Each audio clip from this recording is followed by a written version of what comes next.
Hey guys, welcome back to my channel. So I'm going to replace the battery in these PS3 wireless remote controls, and I wanted to make a video just to show you how you do it. So I have two of them here, and the batteries are dead. I ordered them online, and they came in a couple days real quickly. This is what they look like. Super easy to do. Just take your time when you pull out the old pins. So the batteries are exact same match. They work perfectly. They were like $10 for two. Just take out the 5 screws with the small screwdriver. Very easy to do, and then you pry it open very carefully.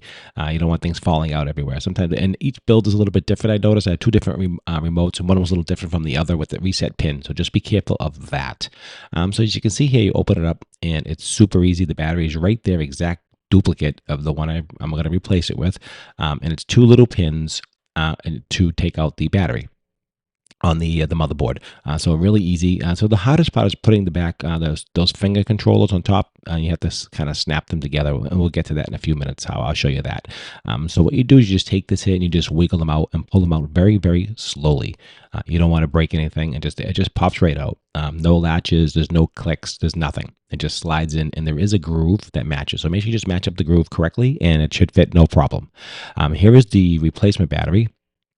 As you can see here, I'm just going to pop it right in here. So I wanted to make this a tutorial just to show you it really super is easy to replace these batteries.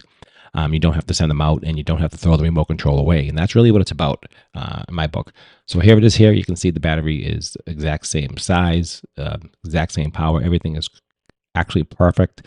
And it was actually fairly easy, easier than I thought it was going to be. I thought it was going to be much more difficult to open it up and pry it open. It just popped right open, as you saw. So this is the most difficult part, is getting it back together, because those top thumb things don't really click correctly, so you have to be careful. I just checked it first, make sure it did power up, which it did. Make sure the connection is good, and make sure the wires don't get caught when you close it. So what you have to do here is see those little pins. So there's a little tiny springs that you have to kind of match up into the hole. I did learn that you take out those thumb things, pop them out, and put them into the controller itself, and then slide the whole thing together. But I did it this way, which was the hard way, but it still worked. Just line them up, and they pop right in.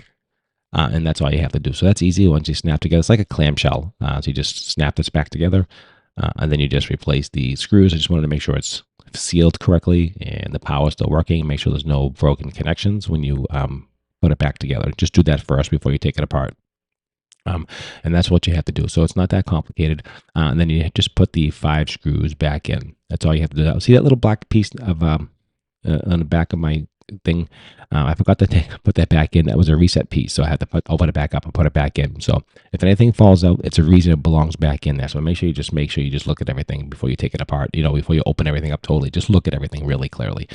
Drop the camera. I want to leave that in just to show you things do happen, and that's just how it is. So that's just how it goes. So put all the 5 screws back in. I had 2 remote controls to do. It was a 2-pack of batteries that I did order. And I think it was, like I said, $10 or $15. And it's very reasonable. Do it yourself. Just 5 screws. That's pretty much all you have to do, and a small screwdriver. It's not that difficult at all. And that's it. So I got it all installed. I did the second one. Everything looks good, and it feels really well built. I tell you, this is really an easy project. 1 out of 10, I would say it's probably like a 4. So very easy. You can see the lights flashing, ready to go. All right, guys, hope you enjoyed the video. Please don't forget to like, share, and subscribe if you enjoyed these types of tutorials. Let me know. Anything that can do with help making things easier for you is great for me. So don't forget to smash that like button and subscribe to the channel. Also, don't forget super thanks if I helped you. I really appreciate that. It helps support my channel. I'll see you at the next video, and thanks for watching.